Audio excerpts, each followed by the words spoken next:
शायद महापौर जी को इस पर बड़ा नुकसान उठाना पड़ेगा। इसके अंदर सारे लोग बोलने से बच रहे हैं, बात तो बाहर आ गई है। भले वो सुमित मिश्रा हो, गोलू शुक्ला हो या मनीष मामा हो, सब इसमें हाथ पीछे खींचने की कोशिश कर रहे हैं, पर कुछ तो हुआ है। गोलू शुक्ला जी विधायक के जो पीए हैं, उन्होंने क्षेत्र वार्ड क्रमांक 64 में जाके जो है हवा फूंक दी और उसका ऑडियो वायरल हो गया कि जो है वो मनीष मामा जो है वो काम ढंग का नहीं करता और उसके बारे में जो है आपको जो है प्रचार करो वो क्षेत्र में। विधायक गोलू शुक्ला के पीए आशीष भट्ट, उन्होंने रहवासियों से कहा है कि इनके खिलाफ माहौल बनाए, इनके खिलाफ खबरें छपवाएं। हनी सिंह वाले मामले में महापौर जी ने भी जो है वो सामान जब्त करवा लिया, 1 करोड़ रुपये का साउंड बॉक्स वगैरह जब्त करा। मैं जो अगर कानून थोड़ा बहुत भी समझता हूँ तो मैंने तो किसी के कहने से साउंड बॉक्स लगाया था, कंपनी का साउंड बॉक्स थोड़ी है। तो आप इस प्रकार से किसी का साउंड बॉक्स जब्त नहीं कर सकते।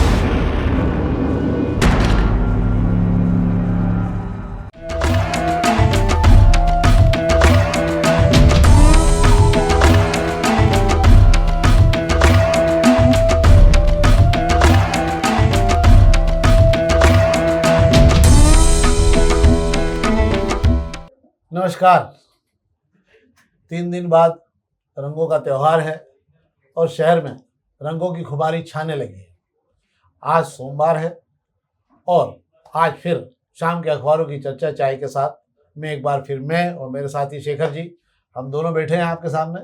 खबरें हैं, राजनीतिक चर्चा भी है और यो हनी सिंह के कार्यक्रम में यो क्या क्या हो गया उसके अंदर, हनी सिंह के कार्यक्रम से निकल के अब कचरा और कचरे में हनी सिंह जो भी होना हो वो भी हो गया। उस पर हम राजनीति में भी चर्चा करेंगे, खबरों में भी चर्चा करेंगे। एक ऑडियो को लेके बड़ा हल्ला मचा हुआ है और सब अपना अपना हाथ बचाने में लगे हैं। उसमें क्षेत्र क्रमांक 3 के विधायक के पीए और क्षेत्र क्रमांक 3 के ताकतवर पार्षद जो MIC के सदस्य है, वो दोनों भी आमने सामने की स्थिति में आ गए हैं। अभी मैदान पकड़ा नहीं है, पर ऐसा लग रहा है कि ये मामला तूल पकड़ जाएगा।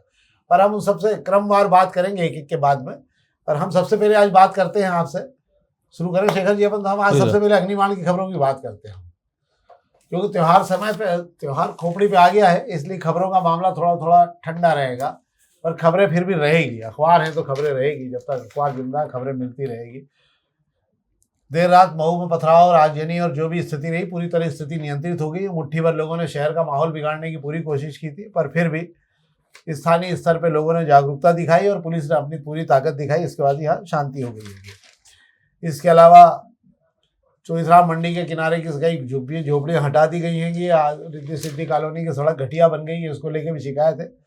पर हाँ, इस पर हम बात कर लेते हैं कि नगर निगम ने सड़क चौड़ीकरण को लेकर कई प्रोजेक्ट में जहाँ भी बाधाएं आ रही थी, उन सब बाधाओं के चलते 25,000 से ज़्यादा आवासहीन लोगों को इंदौर में परिवारों को बसा दिया है। मतलब इन लोगों को कहीं ना कहीं मकान मिल गए हैं, जो मकान शायद गांधीनगर वगैरह बनाए गए थे, जहाँ मिल गए हैं।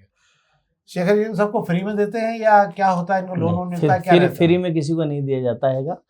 मोदी जी की एक सब्सिडी जो मिलती है EOWS की गरीबों को, वो सब्सिडी जरूर 2.5 लाख से ज़्यादा की मिलती हैगी। और उसके बाद में बने हुए मकान का 10% पैसा जमा कराया जाता है, उसके बाद में किस्तों में से पैसा देना पड़ता हैगा। अब बात कर रहे हैं कि अंदर 25,000 परिवारों को बसा दिया गया, बिल्कुल सही बात है। इसमें शहर के 13,000 हैं और ग्रामीण क्षेत्र के 12,500 लोग हैं। शहर में तो ज़्यादातर उन लोगों को हटाया गया है जो बस्तियों में रहते थे, नदी किनारे थे, सड़क की जद में आ रहे थे, उन लोगों को हटाया जो कि सड़क चौड़ीकरण में बाधक बने हुए थे। ग्रामीण क्षेत्रों में गरीब तबके के लोगों को जगह फ्लैट मिलेंगे। अब बात कर लेते हैं कि ये तो 25,000 लोगों को आपने बसा दिया, पर बड़ी चुनौती अब ये आ रही है शहर के लिए। 23 नई सड़कें जो मास्टर प्लान के हिसाब से चौड़ी होनी है, उसके अंदर 550 परिवारों को बेघर करना है, यानी 550 मकान पूरी तरह से खत्म होना है। अब ये वो लोग हैं जो शहर के मध्य क्षेत्र में रहते हैं ज़्यादातर। अब इन्हें जो है 1 BHK का फ्लैट कैसे दिया जाएगा, इस पर पॉलिसी में बदलाव की बात कर रहे हैं। और सवाल ये आ गया है कि जिन लोगों को पहले दे चुके हैं, अब नगर निगम के पास कोई प्रोजेक्ट बचा नहीं है पास में कि जहां ये लोग शिफ्ट किए जा सके। एक बड़ी समस्या नगर निगम के सामने आने वाली है। इनको प्लाट नहीं दे सकते ना, इनको फ्लैट ही देने, फ्लैट देने की पॉलिसी ही नहीं है, सिर्फ फ्लैट देने की पॉलिसी। फ्लैट में एक बड़ा पेच ये है कि 1 BHK का फ्लैट ही आप दे सकते हो। अब भाई साहब बात कर ले, सुभाष मार्ग पर जो करोड़ों की संपत्ति में बड़े मकान में रह रहा था, उसको 1 BHK का एक फ्लैट आप देंगे तो वो कैसे जाएगा वहां? हाँ, ये बात भी सही है। ये भी मामला गंभीर है कि जिसका करोड़ों का मकान था, करोड़ों की दुकान हो रही थी, वो बिल्कुल खाली हो जाएगा और उसको आप जिस जगह दे रहे हो वो जगह संतुष्ट नहीं है। इस मामले में एक पॉलिसी जरूर बननी चाहिए, पॉलिसी और भी बननी चाहिए। प्राधिकरण का भी एक ऐसी मामला चल रहा है, लीज का, सारी लीज शर्तों के उल्लंघन में फंसी पड़ी है। 5,000 से ज़्यादा लोग वो लीज शर्तों के पैसे नहीं भर पा रहे। कारण छोटी छोटी गलतियां हैं, किसी ने छोटी दुकान बना ली, किसी ने आगे शेड बना लिया, सब उलझी पड़ी हुई है। इस पर एक व्यापक चर्चा होनी चाहिए। हमको ऐसा लगता है ये बहुत गंभीर मामला है। एक और खबर पे हम बात कर लेते हैं कि मुख्यमंत्री जी ने कहा है कि पूरे प्रदेश में शराब और मांसबंदी करना संभव नहीं है, क्योंकि पूरा राजस्व जो है पूरा का पूरा सरकार चल रही है, हम और आप जो सुविधाएं ले रहे हैं या तमाम जगह डेवलपमेंट है वो दारू के पैसों से ही होता है। हमें तो वैसे भी शराबियों का सम्मान करना चाहिए, उनके पैसों से शहर का और प्रदेश का विकास हो रहा है। सवाल उठता है कि बिहार जैसे प्रदेशों में और गुजरात जैसे प्रदेशों में बंदी के बाद भी तो दुकानें चली रही हैं, मतलब कामकाज चल रहा है, फिर मध्य प्रदेश में क्यों नहीं है? बिल्कुल आप सही कह रहे हैं कि मध्य प्रदेश के 1 अप्रैल से जो नए शराब के ठेके होने जा रहे हैं उसके अंदर 17 धार्मिक नगरों में जहां धर्म स्थल बने हुए हैं वहां पर इस बार शराब की दुकानों के टेंडर नहीं दिए जा रहे हैं। उनके बदले प्रदेश की जो दूसरे जिले हैं वहां पर टेंडर बढ़ाए जा रहे हैं। चूंकि मुख्यमंत्री जी कल ओंकारेश्वर में थे, धर्म नगरी में थे, उन्होंने इस चीज का खुलासा किया और कहा है कि पूरे मध्य प्रदेश में शराबबंदी और मांसबंदी करना संभव नहीं है। वजह है कि थोड़ा आर्थिक भी देखना होता है मध्य प्रदेश को चलाने को लेकर। पर अगर नए रास्ते कमाई के अगर खोज लिए जाए, जैसे गुजरात वालों ने खोज लिए हैं, जो आप बात कर रहे हैं, वहाँ शराबबंदी आज से नहीं बरसों से शराबबंदी है गुजरात में। पर भाई साहब बात यह हो जाती है कि सारी चीजें करने के लिए मध्य प्रदेश में दूसरे रास्ते अभी खोजे ही नहीं गए हैं किसी भी सरकार ने। ये सरकारें जितनी भी चलती आई सब कर्जे से कर्जा बढ़ता जा रहा है और कर्जे में ही चलती आई है। एक और दिक्कत भी इन सरकारों के साथ में, इन सरकारों ने कोई नए मॉडल नहीं बनाया है राजस्व के अतिरिक्त पैसे के लिए। अधिकारियों ने एक फ्रेम बना रखा है, 4 फ्रेम है। आबकारी से पैसा आएगा शराब वाला, दूसरा पैसा आपके पास में आ जाता है खनीज से, तीसरा परिवहन से आ जाता है और चौथा एक पैसा और पेट्रोल तेल पे जीएसटी लगा आ जाता है। ये 4 रास्ते, इसके अलावा कुछ नहीं। और लेते के जरा भी गड़बड़ होता तो यहीं पे टैक्स बढ़ा के वापस बराबर कर लेते हैं।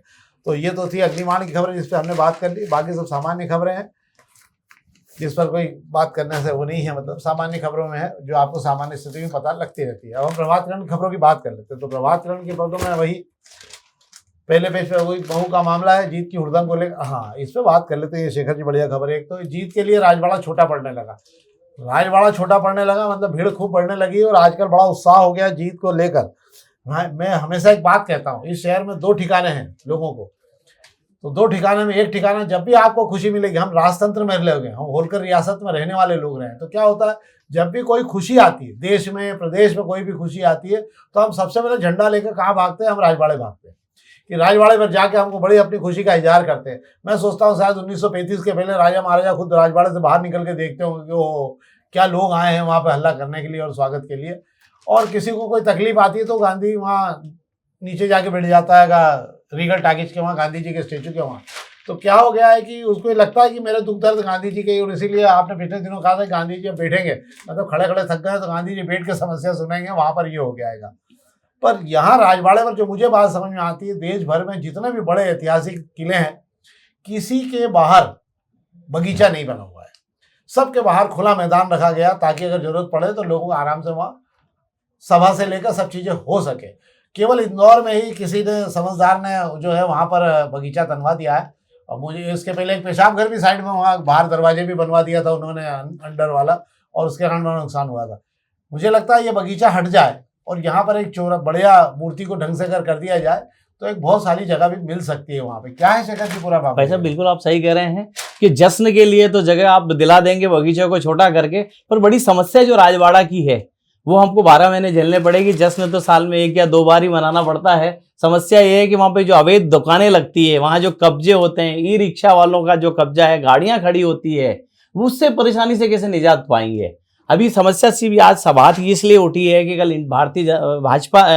भारत ने जो है न्यूजीलैंड पर जीत दर्ज करके वर्ल्ड चैंपियन बना और जीत के जो दीवाने खुशी मनाने राजवाड़ा पहुंचे थे। हालात ऐसे हो गए थे कि राजवाड़ा के आसपास की सारी गलियां भर गई थी तो भी लोग राजवाड़ा तक नहीं पहुंच पाए थे। शहर बढ़ रहा है, शहर की जरूरत को देखते हुए बदलाव की जो आप कह रहे हैं बहुत जरूरत है और ऐसा होना भी चाहिए।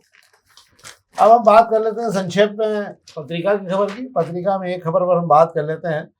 गर्मी का आगाज शुरू हो गया, आपको भी महसूस हो रहा है और हमको भी महसूस हो रहा है गर्मी धीरे धीरे अब आ गई है, आपके दरवाजे पे आ गई। अब दरवाजे से अंदर 1-2-4 दिन के अंदर आ जाएगी। आपको गर्मी की तैयारियों को लेकर 100 बोरवेल और 45 हाइड्रेंट बनेंगे ताकि गर्मी में पानी की किल्लत ना हो। नगर निगम ने अपनी तैयारियां शुरू कर दी है। सवाल उठ रहा है सबसे बड़ा, इस शहर के जल स्तर जो है वो 500 फीट और 600 फीट और 1000 फीट तक चला गया है। इसे लेकर कोई नहीं सोच रहा है कि हम जल स्तर कैसे बढ़ाएं। हम पहले से इस बात कर चुके हैं कि तालाबों को लेकर पिछले दिनों अखबारों ने खबरें भी छापी कि तालाबों को अगर नहीं अवेरा गया, आपके तालाबों का जो कैचमेंट एरिया वो खत्म हो रहा है और तालाब छोटे होते जा रहे हैं। अगर आप ये चाहते हैं कि अगर आपको 200 बोरिंग भी करने हैं तो उसके लिए बहुत ज़रूरी है कि आप मैक्सिमम तालाबों का क्षेत्र बढ़ाएं।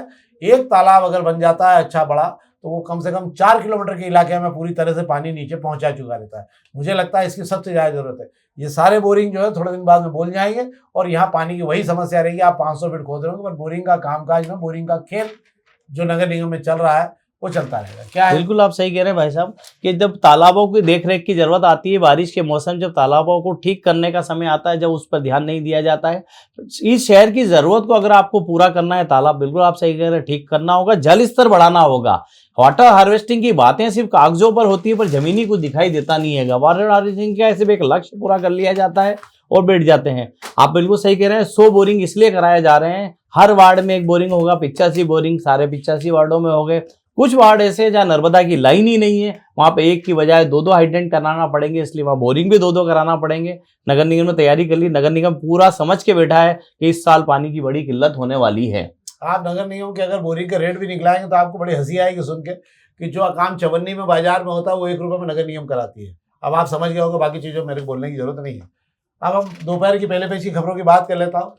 आपको आश्चर्य होगा कि जो रंग गुलाल का कारोबार हमारे लिए छोटी सी होली या छोटी सी रंग पंचमी के रूप में होता है, अब आपको शायद आश्चर्य होगा, देश भर में ये 60 से 70 हज़ार करोड़ का कारोबार रंगों का हो आएगा। इससे छोटे कारखानों से लेकर छोटे लोग जो बनाते हैं, चाहे वो अबीर आपके आरा रोड से बना रहे हो, गुलाल या रंग बना रहे हो, इन सबको बहुत कारोबार मिलता है और यही छोटे छोटे कारोबार जो है उनके घरों को चलाने के लिए उनकी मदद करते हैं। तो खूब रंग खेलिए, खूब उत्साह के साथ खेलिएगा आप, ताकि जितना ज़्यादा रंगों का उपयोग होगा, बस अपने स्वास्थ्य का ध्यान रखिए और जरूर खेलिए। रंगों का त्यौहार बहुत कम आता है, एक दिन ही तो गले मिलना है लोगों से होली के दिन, बाकी दिन तो गले पड़े ही रहते हैं आप लोग हमेशा, तो आपको कोई दिक्कत नहीं होना चाहिए। तो एक दिन केवल गले मिलो, बाकी दिन तो गले पड़े रहो आपका मित्र तो भी। एक और खबर है उससे बड़ी, वाहनों को लेकर एक बहुत बड़ी खबर है कि 2 पहिया वाहनों की बिक्री इस कदर टूट गई है कि 40% टूट गई है पिछले बार से। पिछली बार 2 करोड़ 17 लाख के लगभग वाहन बिके थे और इस बार 1 करोड़ 40 लाख के लगभग आ गई है गाड़ी खींचक कर। बैंकों के पैसे नहीं आ रहे हैं, जिन लोगों ने वाहनों के मतलब जो फाइनेंस कराए थे, पहले 90% फाइनेंस मिलता था मोटरसाइकिलों पे, स्कूटरों पे, अब बैंकों ने बंद कर दिया, उन्होंने घटा के 60%, वो भी आपकी क्षमता देखिए तो 65 और 60% के बीच आपको कर लोन मिलेगा। और उसके अंदर भी जो पहले 24 महीने की किस्तें थी उसको घटा के 18 महीने कर दी। अगर नहीं हुई तो बीच में गाड़ी उठा ली जाए, क्योंकि बहुत सारी गाड़ियां बैंकों में खड़ी हैं जिनके खरीदार नहीं आ रहे हैं और जिनकी किस्तें नहीं आने से बैंकों को बहुत बड़ा नुकसान हो रहा है। तो ये तो थी दोपहर की पहले पेज की खबरें। अब मुझे लगता है हम राजनीतिक खबरों में बात कर लेते हैं, बाकी सब सामान्य खबरें हैं जो आप दूसरे अखबारों में भी देख चुके हैं।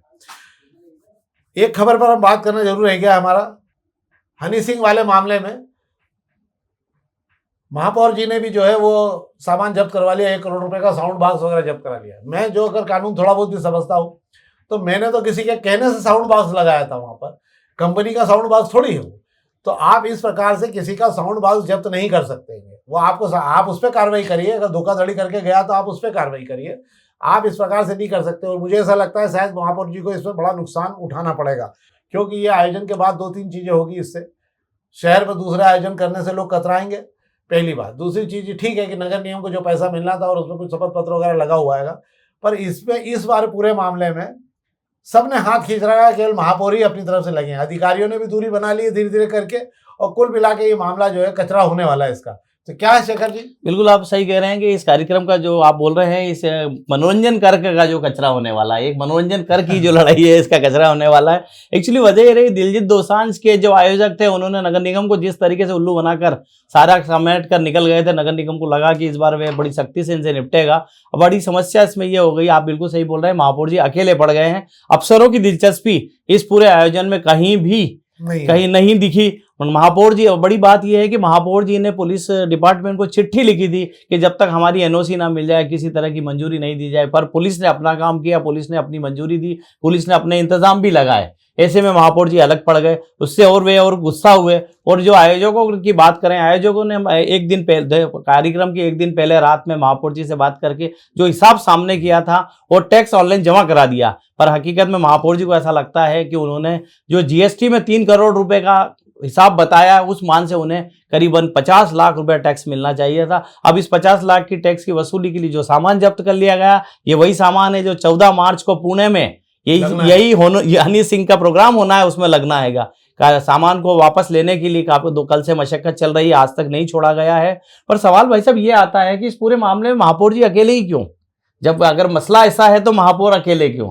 मुझे ऐसा लगता है कि अफसरों को ऐसा लगता है कि इस तरीके की चीजें करने से शहर को नुकसान होगा, जो आप कह रहे हैं। अब कोई भी बड़ा इवेंट कंपनी शहर में आने से पहले सोचेगी, पर इसका एक फायदा का एक पहलू मैं ये भी बताऊंगा कि नगर निगम को कमाई का एक नया रास्ता भी मिल गया हैगा। तो इसके दोनों पहलू हैं। अब इसके अंदर अफसरों ने साथ नहीं दिया, वे अकेले ही करते रहे। आज महापौर जी ने एक बयान दिया हैगा, जब उनसे मीडिया ने पूछा कि इसके अंदर पुलिस ने मंजूरी दे दी आपके कहने के बावजूद भी, महापौर जी का जो जवाब था थोड़ा सा गुस्सा वाला दिखा। उन्हें गुस्सा भी था इस बात को लेकर, पर उन्होंने इतना जरूर कहा है कि उचित फोरम पर इसको लेकर मैं बात रखूंगा।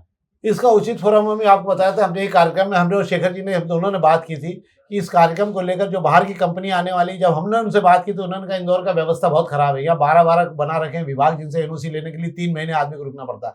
दिल्ली, बंबई, मद्रास, कलकत्ता, आप किसी भी शहर में आयोजन करते हैं, सिंगल विंडो बनी हुई है, सिंगल विंडो में आवेदन लगाओ, 7 दिन के अंदर आपके आयोजन की अनुमति मिलती है। आपको जो पैसे देना है, जिसका जो हिसाब वहीं वहीं बन के आपको कंप्लीट होकर मिल जाता है। इससे आयोजक को समय मिलता है। आयोजकों का कहना है कि यहाँ आप जानते हो कि 11 विभागों में जाने के बाद क्या स्थिति बनती है। ये बड़ा गलत हो रहा है, क्योंकि इस इवेंट से लाखों रुपए का फायदा होता है शहर को। मतलब मंच लगते हैं, लोगों को काम मिलता है, रोजगार मिलते हैं। मुझे ऐसा लगता है कि इस प्रकार के आयोजनों को में व्यवधान पैदा करने की बजाय समस्या का हल कैसे किया जा सकता है, आगे देखने की आदत होना चाहिए। हमें आगे बढ़ना पड़ेगा। अगर हम पीछे का कुआं खोदेंगे तो हम ना आगे के रहेंगे ना पीछे के रहेंगे, अगली बार कोई आयोजन नहीं करेगा। तो ये तो था हमारा एक मामला। एक और मामला आज जो है, जिस पर हम बहुत संक्षेप में बात कर लेते हैं, शेखर जी बताएंगे आपको। गोलू शुक्ला जी विधायक के जो पीए हैं, उन्होंने वार्ड क्रमांक 64 में जाके एक जो है हवा फूंक दी और उसका ऑडियो वायरल हो गया कि जो है वो मनीष मामा जो है वो काम ढंग का नहीं करता, और उसके बारे में जो है आपको जो है प्रचार करो पूरे क्षेत्र में। और मोर्चा खुल गया दोनों के बीच में ऑडियो के बाद में। हालांकि इस मामले में जिनने जो कहा है वो आपको शेखर जी बता देंगे कि पूरे मामले में क्या हुआ। तो शेखर जी संक्षेप में। बिल्कुल आप सही कह रहे हैं कि ऑडियो को लेकर एक शिकायत हुई है। हालांकि शिकायत को लेकर भाजपा नगर अध्यक्ष सुमित मिश्रा जी इनकार कर रहे हैं। इतना जरूर कह रहे हैं कि अभी मुझे कोई शिकायत मिली नहीं है, और अगर कोई मुझे शिकायत करेगा तो मैं इस पर संगठन में बात करूंगा और उसको देखूंगा। इधर आज सुबह के अखबारों में एक खबर है कि पार्षद वार्ड 64 के मनीष शर्मा मामा को लेकर के विधायक गोलू शुक्ला के पीए आशीष भट्ट, उन्होंने रहवासियों से कहा है कि इनके खिलाफ माहौल बनाएं, इनके खिलाफ खबरें छपवाएं और इनके खिलाफ विरोध करें। इसको लेकर मनीष मामा की तरफ से एक शिकायत जो है भाजपा कार्यालय को कहने की बात बाजार में आई है, और जो सुर्खियों में है ये पार्षद गोलू, ये बात कर रहे हैं हम मनीष मामा की, मंत्री कैलाश विजयवर्गीय के सबसे खास आप लोगों में गिने जाते हैं।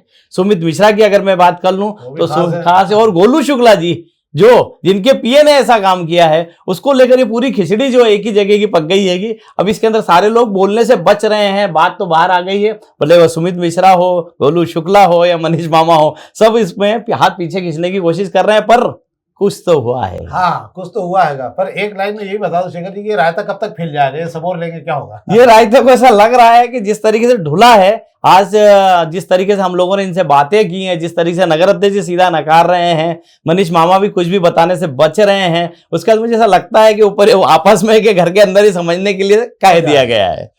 तो ये तो थी शहर की 2 राजनीतिक खबरें भी और अखबारों की खबरें भी जो हमने आपको दी हैं। हम आपसे विनम्र निवेदन करते हैं इस कार्यक्रम को अधिक से अधिक अपने मित्रों तक पहुंचाएं। हम इस शहर की जानकारी देते हैं, आपको इस शहर के अखबारों की जानकारी देते हैं। जितना आप लाइक करेंगे, जितना इस कार्यक्रम को आगे बढ़ाएंगे, हमें उतना प्रोत्साहन मिलेगा। बहुत बहुत धन्यवाद।